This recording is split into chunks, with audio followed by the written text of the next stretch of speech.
واخيرا حلقه اسوأ ايرادات في تاريخ السينما المصريه الجزء الثالث. يلا بينا. زي ما اتعودنا في حلقه اقل ايرادات في تاريخ السينما المصريه بنجيب 10 افلام ايراداتها تحت المليون، وزي ما اتفقنا من الحلقه اللي فاتت حلقه الجزء الثاني ان احنا اول فيلم رقم 10 معانا هيكون تحت المليون، والفيلم رقم 9 تحت ال 900,000 وهكذا لحد الفيلم رقم 1. وزي برضه اللي مثبتينه كل حلقه ان الحلقه دي من تحضير احمد فرحات والمونتاج باسل طارق، فبنقول لهم كل شكر من وراء الكاميرات على المجهودات اللي بيعملوها معانا. الجديد بقى في حلقه النهارده حاجتين. اولا احنا عاملين مسابقه، عايز اعرف منكم في الكومنتس مين اكتر واحد اسمه اتكرر معانا في اعمال في الثلاث اجزاء من السلسله دي، اذا كان ممثل، مخرج، مؤلف، اي حاجه. وانا في الحلقه دي هغششكم اسماء معانا في الحلقه دي ممكن تكون اتكررت في حلقات تانية، فخليكم معايا وقولوا لي في الكومنتس مين اكتر اسم شرفنا في السلسله العظيمه بتاعت اقل ايرادات في تاريخ السينما المصريه. اخر حاجه ان النهارده الفيلم رقم 10 معانا هو فيلم اللي تحت المليون، هو اعلى فيلم جايب ايرادات لحد دلوقتي في السلسله دي. اما بقى بالنسبه للفيلم رقم 1 فهو اقل فيلم جايب ايرادات في كل السلسله دي لحد دلوقتي. يعني شوف اقل فيلم قلنا ايراداته واتخضيت من الفلوس بس اللي جابها، اهو الفيلم بتاع النهارده اقل فيلم، وما اظنش ان ممكن بعد كده يجي فيلم يكسره الا بقى لو فيلم ما نزلش السينمات اصلا. فما تنساش اللايك بقى والشير والسبسكرايب والجرس. انا عارف ان الفرق بين الجزء الثاني والثالث كان جاب كبير، بس عشان احنا بنعمل حاجات كتير وكمان في حلقات كاس عالم بتنزل، ابقوا تابعوها يعني وقولوا لنا رايكم. ويلا بينا بقى على الحلقه ونبدا بالاول فيلم والمركز رقم 10. الفيلم رقم 10 معانا هو فيلم اخلاق العبيد اللي نزل سنه 2017، وكان من بطوله خالد الصاوي وساره سلامه ويسرا اللوزي ومراد مكرم ولطفي لبيب وصلوى عثمان. الفيلم ده من تأليف عصام الشماع، واللي كان ألف قبل كده وأخرج فيلم الفرومي اللي كان مع خالد الصاوي، وشاركوا في التأليف أيمن مكرم اللي ألف ده بس أخرج أفلام تانية زي شمارة، خليك في حالك، ومسلسل إحنا الطلبة. الفيلم ده حقق في شهرين 997,072 جنيه، يعني فرقت معاه على كام تذكرة وكان هيفلت من السلسلة، بس ده ما حصلش وموجود معانا رقم 10، بس يحسب له إن هو لحد دلوقتي هو أعلى فيلم جايب إيرادات في كل السلسلة دي، وبرضه أظن إنه هيقعد شوية في المرتبة دي لحد ما فيلم يجي تاني يجي يوقعه. ونخش بقى على الفيلم رقم 9، والفيلم اللي ايراداته ما وصلتش 900,000 جنيه. رقم 9 معانا هو فيلم الدنيا مقلوبه اللي نزل سنه 2015، بطوله باسم سمره وعلا غانم، احمد عزمي، ادوارد، ورندا البحيري. وبالمناسبه الفيلم ده من الافلام اللي انا شفتها وما انصحش اي حد انه يتفرج عليه. يعني هو فكره الفيلم ان في وقت ما الدنيا هتبقى مقلوبه، وان امريكا هتبقى دوله متاخره ومصر هتبقى دوله غنيه، والمفروض انه باسم سمره بيحاول طول الفيلم انه يهرب بطرق غير مشروعه من امريكا عشان يجي يعيش مع صاحبه الغني اللي عايش عيشه جامده جدا في مصر، اللي هو ادوارد، اللي كل يوم بيشرب سيجار بلون. ودي حقيقه، يعني ادوارد كان طول الفيلم كل ما يظهر مره سيجار بينك، مره سيجار اخضر، مش عارف مره. ما تتفرجوش على الفيلم يا جماعه. المهم الفيلم ده من تاليف السيد قناوي اللي ولا الف بعد كده ولا الف قبل كده، والفيلم ده من اخراج هاني صبري اللي عمل قبل كده فيلم اسمه روميو السيده بطوله برضه علا غانم واحمد عزمي. على العموم انا اول ما الاسم ده قابل احمد فرحات، يعني المفروض ان هو دور وراه انه كان قلنا اكيد ان الفيلم ده هيبقى يعني موجود معانا في السلسله دي، بس المشكله انه مكتوب انه اتعرض بس مش مكتوب عنه اي حاجه، لا اتعرض امتى ولا اي حاجه في تاريخه. فحد عنده اي معلومه عن فيلم روميو السيده يا ريت يفيدنا فيها بالكومنتات. نيجي للمهم، الفيلم ده في شهر وثلاث اسابيع حقق بس 823,566 جنيه، وده ودينا للفيلم رقم 8 معانا. رقم 8 معانا هو الفيلم اللي نزل في موسم شم النسيم سنه 2018، فيلم قسطي بيوجعني. اسمه قسطي بيوجعني مش وسطي، قسطي بيوجعني، بطولة هاني رمزي الفنان اللي انا شايفه جامد قوي، بس يعني لينا كلام بعدين في حلقة، عايزين نعمل حلقة عن هاني رمزي، عن ممثلين كتير كانوا المفروض دلوقتي كانوا في حتة تانية، بس للأسف الموضوع راح بيهم. زي ما بنتكلم ان فنان زي هاني رمزي عمل حاجات زي غبي منه فيه وحاجات، والسيد ابو العربي موجود له دلوقتي فيلم في اقل ايرادات، فيلم ايراداته حتى ما وصلتش 700,000 جنيه.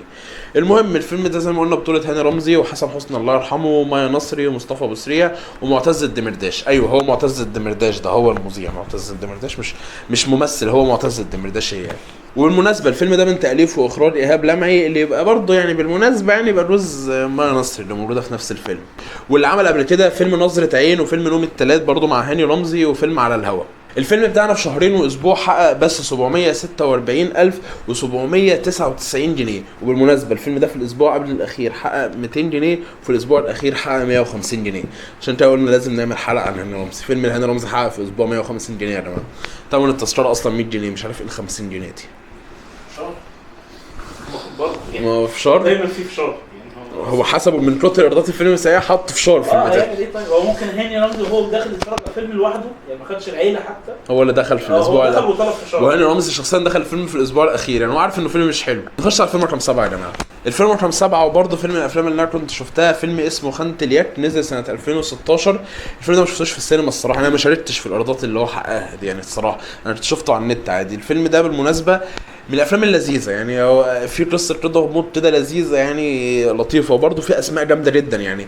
الفيلم ده كفايه ان اقول لك ان في محمد فراج، محمد شاهين، نبيل عيسى، رامز امير، عمرو السعيد، وامينه خليل. فالصراحه قصه تقيل. وانا فاكر ان انا بعد ما هم اشتهروا شفت على قبل كده على ويكيبيديا او حاجه زي كده انه كان في فيلم اسمه خانة اليك، كان جامع من الناس دي، دخلت اتفرجت عليه وكان لذيذ يعني نوعا ما لو حابب يتفرج عليه يعني. الفيلم ده من تأليف لؤي السيد اللي عمل قبل كده فيلم خلاويص وتقريبا معظم افلام رامز جلال، من اخراج امير رمسيس اللي عمل لنا قبل كده فيلمين انا بحبهم جدا الصراحه، ورقه شفره وفيلم بتوقيت القاهره مع نور الشريف ودره وشريف رمزي. فيلم افلام الصراحه ممكن ما يكونش مشهور قوي بس لو شفتوه الصراحه هيعجبكم، انا بحبه جدا وبرشحه لكم، ولو شفتوه قولوا لي في رايكم في الكومنت، لو شفتوهوش روحوا شوفوه قولوا لي برضه رايكم. المهم في موضوعنا في الايرادات، فيلم خانة اليك بستكل النجوم دي في سنه 2016 ما كانوش جامدين، فللاسف الفيلم ده حقق بس 614,600 جنيه. الفيلم رقم 6 معانا هو اسم الفيلم اسم مركب، يعني اسم الفيلم الفيل في المنديل نقطتين سعيد حركات. الفيلم ده كان نزل سنة 2011 بطولة الفنان طلعت زكريا الله يرحمه والفنان يوسف شعبان الله يرحمه، ومعاهم منة عرفة وريم البارودي ورامي وحيد والفنان برضه سعيد طربيق الله يرحمه. الفيلم ده من تأليف طلعت زكريا ومن اخراج احمد البدري اللي اخرج قبل كده فيلم الشنطة. فيلم الشنطة كان معانا هو بغششته احمد بدري اسمه القرار.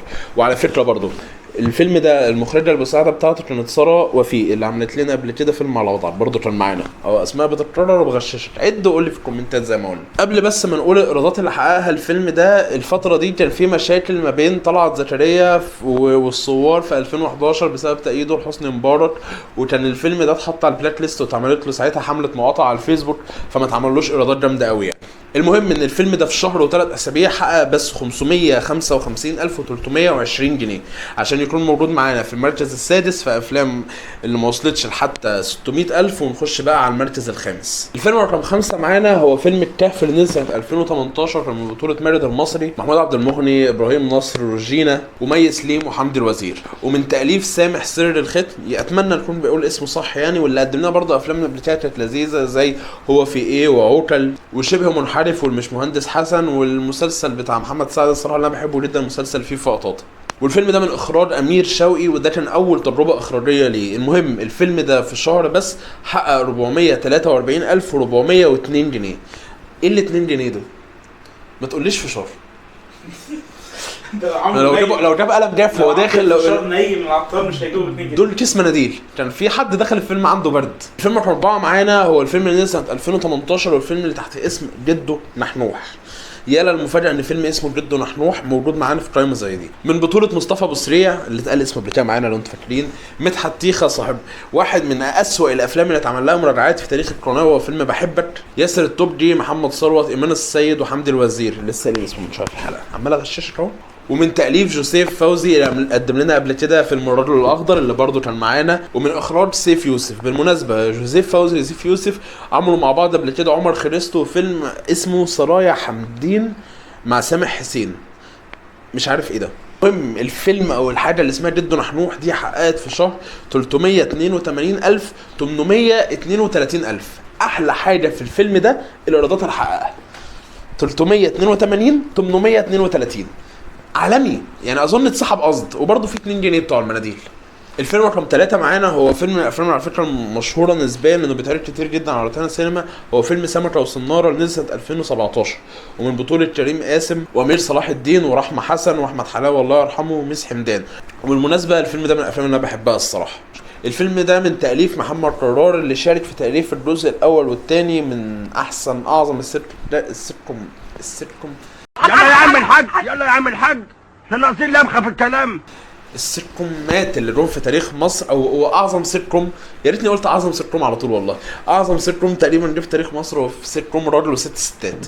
طبعا انت نسيت كنت بتكلم عن ايه، محمد طرار شارك في تاليف اول جزئين منه يعني. والفيلم ده من اخراج طارق عبد المعطي، وحقق في شهر بس 248,402 جنيه. انا ال 2 جنيه دول هيجننوني والله العظيم هيجننوني. كل فيلم اول ما الفيلم حاجه 2 جنيه اعرف انه فقل ايرادات على طول، لان هو مفيش حاجه اسمها 2 جنيه خالص. فيلم رقم 2 معانا، وهو الشيء الغريب ان هو تقريبا اشهر فيلم معانا في الحلقه دي والراعي الرسمي لكل المصايف، هو فيلم المركب اللي نزل سنه 2011، بطولة يسرا اللوزي واحمد حاتم ورامز امير واحمد فؤاد سليم واسلام جمال وفرح يوسف. اكتر فيلم تقريبا بيتعرض على روتانا السينما، ومن تاليف احمد مجدي الدهان وهيثم مصطفى الدهان. عملوا قبل كده مع بعض 4 افلام، فيلم الجدران اللي احنا حطيناه على فكره، وفيلم عمار وده انا ما اعرفوش، وفيلم الصندوق الاسود بتاع منى زكي، وفيلم انا الصراحه ما بحبوش برضه. والفيلم ده من اخراج عثمان ابو اللين اللي عمل قبل كده فيلم قصه حب والكاهن اللي احنا في القناه، وتوأم روحي، الفيلم من الافلام اللي بحبها جدا لحسن الرداد، يمكن اكتر فيلم بحبه حسن الرداد الصراحه، وفيلم احلام عمرنا. المهم فيلم المركب في شهر ونص حقق 177,830 جنيه. لو الرقم ده تقريبا يعني لو عدد الناس اللي شافته على روتانا سينما دفعت 100 جنيه هيتصروا الرقم ده بمليارات. روتانا سينما تقريبا بتعرضه اكتر من اي فيلم تاني في الدنيا. ونخش بقى على اقل فيلم حقق ايرادات لحد دلوقتي في تاريخ السلسله دي اللي هم 3 اجزاء بس يعني. الفيلم رقم 1 معانا وهو الفيلم اللي نزل سنه 2016، هو فيلم عمود فقري او عمود فقري، مش عارف يعني هل هي افيه ولا مش افيه، مش عايز اعرف. المهم ان الفيلم ده كان من بطوله علا غانم، ايناس النجار، بيومي فؤاد، وائل علاء، احمد صيام، وعايده رياض. تأليف احمد الشاعري وحسن الصياد اللي هما الاثنين ما الفوش حاجه لا قبل ولا بعد ده، وشاركوا هما الاثنين كام مره كده كممثلين، وهما الاثنين على فكره ظهروا في تمثيل في الفيلم ده يعني. من اخراج ابرام نشأت اللي قدم لنا افلام مهمه جدا في تاريخ السينما المصريه زي فيلم صرف صحي وفيلم زنزانه 7 وفي فيلم هروب مفاجئ، مش هروب اضطراري، في فيلم اسمه هروب مفاجئ كان نزل كده في السينمات وقت هروب اضطراري، كان من بطولة اشرف مصلحي تقريبا يعني. هو البوستر بتاعه اهو عشان المونتير ساعات بيقول عليك واحد والشغل ده حاجه كده اللي هو ايه، لو انت رايح السينما ومسقط اسم الفيلم وقلت له دخلني هروب ممكن يدخلك هروب مفاجئ يعني، مش مهم. المهم بقى نروح لايرادات الفيلم ده. الفيلم اللي ما وصلتش ايراداته لا ل 100,000 ولا ل 90 ولا ل 80 ولا ل 50 ولا 40 ولا 30. الفيلم ده بس حقق 29,847 جنيه تقريبا، ما يجيش قسط مدرسه بنت المنتج ولا حاجه. 29,000 29. طب سيبوه في السينمات شويه يقفل ال 30 يعني يبقى رقم شيك. 29,000 يلا مش مهم، ربنا يكون في عون المنتج. على العموم يا جماعه اهم حاجه من السلسله دي احنا بنعمل حمله تضامن مع المنتجين، يعني بنشوف ناس بتصرف فلوسها وبتجيب نجوم المفروض ان هم نجوم تقيله يعني. المفروض لما تجيب بيومي فؤاد وعلا غانم وايناس النجار تتوقع ان انت مش 29,000 بس. الصراحه هو فيلم ما يتدخلش، انا ما شفتوش بس فيلم اسمه عمود فقري يعني. كده نبقى وصلنا لاخر حلقتنا. يا ريت الحلقه عجبتكم ما تنسوش اللايك والشير والسبسكرايب والجرس، وتقولوا لي في الكومنتات مين اكتر واحد اسمه اتكرر معانا لحد دلوقتي في ال3 اجزاء. وتابعونا اول باول في تغطيه كاس العالم، وقولوا لي كده عايزين نعمل حلقات ايه تاني عن الافلام في فتره كاس العالم، خصوصا ان الافلام دلوقتي اللي بتنزل ما هياش اقوى حاجه، ما فيش افلام كتير الفتره دي، فعايزين نعمل حلقات من دي كتير. هل نكمل في اسوأ ايرادات ولا نعمل سلسله كبيره؟ هيقولوا لي كمل في اسوأ ايرادات طبعا، ولا انا بتشتم كل مره ان انا ما بعملش، اول ما بنزل جزء بتقول لي اعمل الجزء اللي بعديه. ما انا ما ببقاش موجود عشان اعمل لك اسوء ايرادات، اعمل ايه؟ اهو ايوه انا هو السبب في فشل، هو السبب في فشل اسوأ ايرادات. وكده وصلنا اخر حلقه معانا. السلام.